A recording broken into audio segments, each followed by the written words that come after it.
ఓం నమో వెంకటేశాయ.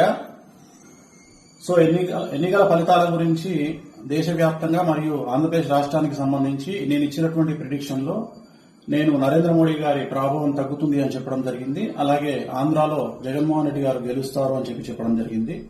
నాకున్నటువంటి విద్వత్తు, నా విద్యను అనుసరించి నేను చెప్పడం జరిగింది.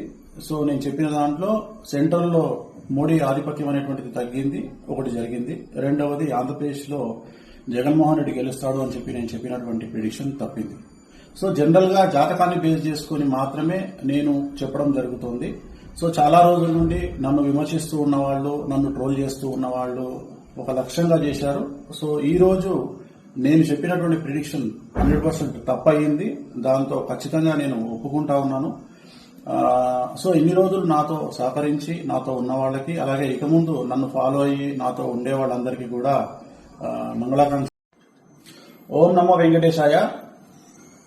సో ఎన్నికల ఫలితాల గురించి దేశవ్యాప్తంగా మరియు ఆంధ్రప్రదేశ్ రాష్ట్రానికి సంబంధించి నేను ఇచ్చినటువంటి ప్రిడిక్షన్ లో నేను నరేంద్ర మోడీ గారి ప్రభావం తగ్గుతుంది అని చెప్పడం జరిగింది. అలాగే ఆంధ్రాలో జగన్మోహన్ రెడ్డి గారు గెలుస్తారు అని చెప్పడం జరిగింది.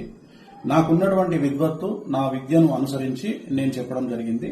సో నేను చెప్పిన దాంట్లో సెంట్రల్లో మోడీ ఆధిపత్యం అనేటువంటిది తగ్గింది, ఒకటి జరిగింది. రెండవది ఆంధ్రప్రదేశ్ లో జగన్మోహన్ రెడ్డి గెలుస్తాడు అని నేను చెప్పినటువంటి ప్రిడిక్షన్ తప్పింది.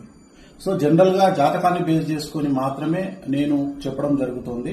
సో చాలా రోజుల నుండి నన్ను విమర్శిస్తూ ఉన్నవాళ్లు, నన్ను ట్రోల్ చేస్తూ ఉన్నవాళ్లు ఒక లక్ష్యంగా చేశారు. సో ఈ రోజు నేను చెప్పినటువంటి ప్రిడిక్షన్ 100% తప్పయింది.